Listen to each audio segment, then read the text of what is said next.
Okay, so on Instagram, we got a question from Anacevancee saying, hey, I recently discovered your YouTube channel and it's amazing. I was wondering which you'd recommend between Raglan and Tauranga and why. I'm hoping to do more of the true New Zealand things and less of the touristy things.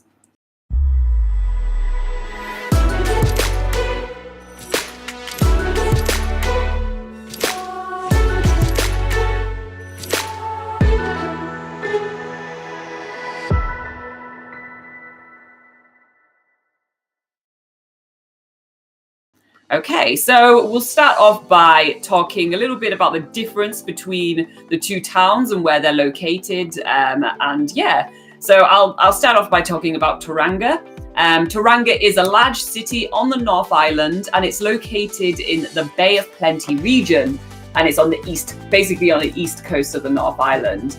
And Tauranga is in a really good place for exploring the rest of the North Island. So it's only maybe about 2 to 3 hours to reach Auckland.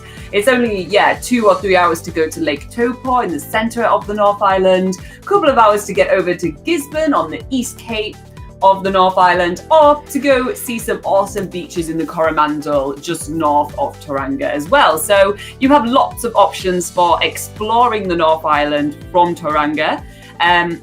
In terms of the size of Tauranga, it is one of the largest cities in New Zealand, so that is where it is completely different to Raglan. So I'll talk a little bit more about Raglan now, and Raglan is on the west coast of the North Island, and it's pretty isolated. It's a small town with only one road access basically from the rest of the North Island. And the nearest city to Raglan is Hamilton. So if you are in Raglan, you'll have to take, I think it's maybe an hour to 2 hours to get to Hamilton, and then from there that's when you can access the rest of the North Island. But Raglan is sort of known for being a little bit of a hippie town. It's really small, but it's more true to what New Zealand, like real Kiwi towns are. So if you are looking for that more authentic New Zealand experience, then I feel personally you're going to find that more in Raglan than you are in Tauranga, where, you know, Tauranga is just like any other city where it's got a whole range of different, people from all over the world living there. It's not really true to what New Zealand really is. So yeah, that's the difference between the size and location. Do you want to talk about Tauranga and the things to do there? Yeah, so there's quite a lot of things to do in both places, in Raglan and Tauranga, but we'll give you a few examples of what are the main kind of attraction in each city, which should help you kind of decide, okay, this is more my vibe or not my vibe at all, basically. So in Tauranga, you've got Mount Maunganui, which is basically a really big suburb of the city, and it has a beautiful big mount that you can climb. It's about a 20-minute climb up there, and you have beautiful surrounding views of the cities and the water, and it's quite a nice little summer kind of area to visit, and it's pretty popular. And the other big thing in Tauranga is the art scene. So we're talking about the art scene not that long ago, actually. And there is quite a lot of street art, like some big murals. There is some big museums there over there as well. And they have a lot of little markets as well. So if you are into like this kind of like little city kind of life and art and stuff like that, Tauranga is going to be kind of for you as well. One of the big hotspots in Tauranga, especially in summer, it's a big hotspot in summer.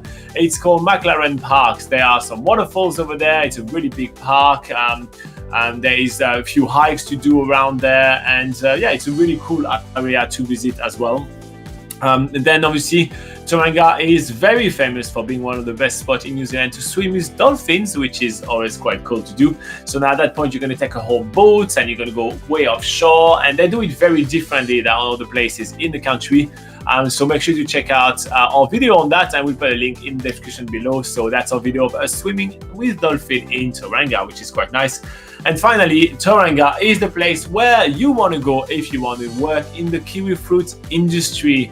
It's one of the easiest places in the country to get a job. So yeah, definitely do that if you want to go. Go to Tauranga if you want to do that as a job. It's really fun. Like, speaking of you want to experience the kiwi life, well, you want to experience the tree kiwi fruit life, you go to Tauranga. Now, what about Raglan? What is there to do there? So the most famous thing in Raglan to do is to go surfing. It's basically known as like the surf mecca of New Zealand, and that's because it has such consistent and good surfing conditions there. There's lots of different places you can go depending on if you're a beginner. There's a nice lovely black sand beach there where all the lessons go to for you to learn how to surf.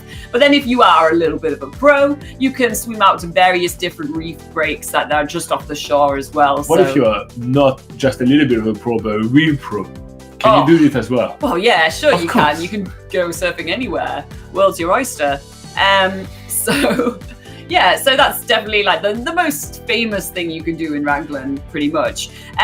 But other things you can do kayaking or stand-up paddleboarding to a really awesome place, which is the Pancake Rocks. This is not to be confused with the Punakaki Pancake Rocks, which is on the South Island that everyone's seen photos of. Yeah. Raglan has their own version of the Pancake Rocks, which basically just come out of the sea, and you can go kayak or stand-up paddleboard around them, and it's only about a 10-minute paddle away from the shores of Raglan itself, so it's really easy to get to, and you can hire kayaks or stand-up paddle boards from the Raglan backpackers, for instance. They do hire out that sort of gear, and they'll point you in the right direction of where to go, and that's a good way to spend like half a day. I don't know if you don't really need to spend half a day there, but just take it easy. Yeah, it's Raglan. yeah.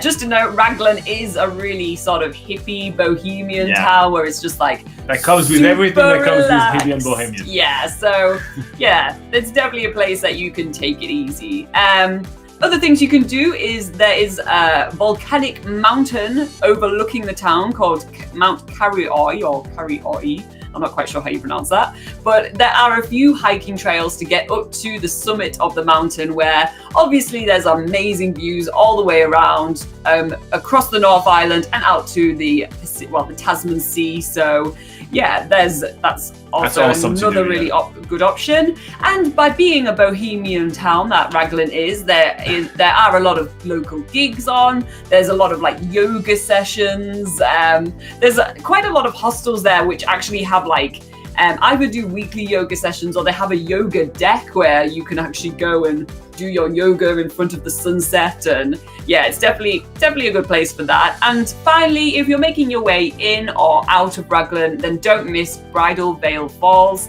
This is a beautiful long drop waterfall. It's about 40 meters high, I think.